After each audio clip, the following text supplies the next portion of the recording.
Sejak dulu, manusia tuh kayaknya selalu punya hasrat buat membangun sesuatu yang besar, sesuatu yang seolah-olah menantang langit.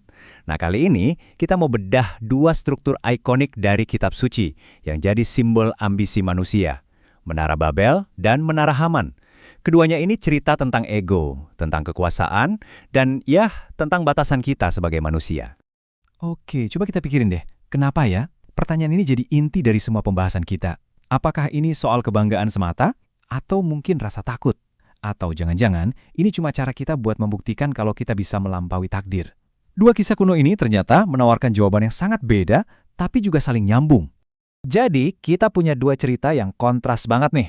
Di satu sisi, ada Menara Babel. Ini proyek raksasa dari seluruh umat manusia yang bersatu. Terus di sisi lain, ada Menara Haman yang dibangun atas perintah Fir'aun yang arogan ke menterinya. Yang satu tentang persatuan yang salah kaprah, yang satunya lagi tentang skeptisisme dan arogansi kekuasaan. Nah, ini dia yang bakal kita bahas. Kita mulai dari kisah kesombongan kolektif di Babel, terus kita pindah ke tantangan Firaun di Mesir, abis itu kita bandingin keduanya. Sebelum kita lihat, kok kisah-kisah ini rasanya masih relevan banget ya sampai sekarang? Oke, kita mulai dari yang pertama dulu ya. Kisah yang mungkin udah sering kita dengar dari kitab Kejadian. Cerita tentang sebuah menara yang dibangun oleh seluruh umat manusia. Coba deh perhatiin frasa kuncinya di sini, supaya kita mencari nama. Ini bukan sekedar bangun tempat tinggal loh. Ini adalah proyek ambisi buat bikin warisan, sebuah monumen untuk kehebatan mereka sendiri, supaya nama mereka nggak akan pernah dilupakan. Jadi bisa dibilang, ini tuh proyek persatuan global pertama. Bayangin aja, seluruh manusia ngomongnya satu bahasa, ngumpul di Mesopotamia setelah banjir besar. Bukannya menyebar dan memenuhi bumi sesuai perintah, mereka malah mutusin buat ngumpul di satu tempat dan membangun sesuatu yang justru menentang perintah itu. Kalau kita lihat dari sisi sejarah, cerita ini kemungkinan besar terinspirasi dari bangunan asli, yaitu zigurat, seperti Etemenanki di Babilonia. Ini bukan gedung pencakar langit modern ya, ini lebih ke struktur religius, semacam tangga simbolis untuk mencapai alam para dewa. Nah, ini ngasih kita gambaran yang lebih jelas soal seberapa besar ambisi mereka. Nah, yang paling unik dari cerita ini tuh hukumannya. Menaranya nggak dihancurin pakai petir atau gempa bumi, tapi Tuhan justru mengacaukan komunikasi mereka. Alat yang tadinya jadi pemersatu mereka, yaitu satu bahasa, malah jadi sumber perpecahan. Akhirnya proyeknya gagal total. Oke, sekarang kita pindah ke cerita kedua kita. Kisah dari Al-Quran tentang menara yang diperintahkan oleh Fir'aun. Konteksnya beda banget, tapi tingkat arogansinya, sama besarnya.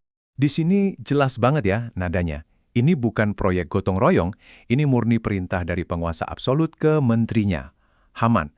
Tujuannya juga bukan buat mencari nama barang-barang, tapi buat secara pribadi menantang dan bahkan mungkin mempermalukan seorang nabi. Jadi dasarnya apa? Ya, skeptisisme murni. Firaun, yang menganggap dirinya Tuhan, pengen membuktikan kalau Tuhan yang disembah Nabi Musa itu cuma omong kosong. Menara ini semacam alat propaganda, sebuah eksperimen buat menyangkal hal-hal yang nggak bisa dilihat mata. Nah, ada satu detail teknologi yang menarik banget di sini, perintah untuk membakar tanah liat. Kita tahu piramida itu kan dari batu ya, tapi penggunaan batu bata bakar itu memang teknologi yang beneran ada di Mesir kuno, biasanya buat bangunan istana dan proyek-proyek penting. Detail kecil ini seolah ngasih sentuhan historis ke dalam ceritanya. Oke, kita udah lihat dua-duanya, kan? Sekarang coba kita mundur sedikit dan kita analisis apa sih yang sama dari dua cerita ini dan apa yang bikin mereka beda banget. Benang merahnya jelas banget. Ketinggian itu jadi manifestasi ego. Baik para pembangun Babel maupun Fir'aun, mereka sama-sama pakai bangunan fisik buat mencoba melampaui batas kemanusiaan. Mereka mau masuk ke ranah ilahi dan sekaligus memusatkan kekuasaan mereka di bumi. Nah, dari sini kita bisa lihat bedanya di mana. Babel itu didorong oleh kesombongan karena merasa bersatu. Sementara Menara Haman lahir dari kesombongan individu. Pesan teologisnya pun jadi beda. Yang satu seolah mengajarkan tentang keragaman, sementara yang lain nunjukin gimana logika yang serba materialistis itu gagal total saat berhadapan dengan Tuhan. Nah, ini sering jadi pertanyaan kan? Soalnya nama Haman ini juga muncul di Alkitab sebagai menteri di Persia. Penting buat kita ingat kalau konteks waktu dan tempatnya itu beda jauh. Beberapa ahli berpendapat kalau Haman di Mesir itu bisa jadi sebuah gelar, mungkin kayak kepala proyek konstruksi, bukan orang yang sama dengan yang ada di Persia. Terus apa hubungannya sama kita sekarang? Intinya, cerita-cerita kuno ini tuh bukan sekedar dongeng. Mereka itu alegori yang sangat kuat buat dunia kita hari ini. Ambisi buat membangun menara-menara itu nggak pernah hilang kok. Coba deh kita bayangin Menara Babel versi modern. Misalnya, saat kita ramai-ramai menciptakan teknologi kayak AI yang kemampuannya melampaui kodrat manusia. Pertanyaannya, apakah kita melakukannya dengan arah moral yang jelas? Atau jangan-jangan kita cuma pengen mencari nama untuk kehebatan teknologi kita sendiri? Terus gimana sama Menara Haman versi sekarang? Gedung-gedung pencakar langit yang super tinggi, yang kadang dibangun bukan karena butuh, tapi lebih sebagai simbol kekuatan seorang pemimpin atau sebuah negara. Ini kan sama aja kayak ego Firaun yang diwujudkan dalam bentuk baja dan kaca. Dan yang paling ironis mungkin, gema kisah Babel ini kerasa banget di dunia digital kita. Kita punya media sosial, sebuah platform global yang harusnya bikin kita semua nyambung dalam satu bahasa, tapi kok malah seringnya menciptakan kekacauan bahasa baru, di mana kita semua ngomong, tapi nggak ada yang benar-benar saling dengar dan paham.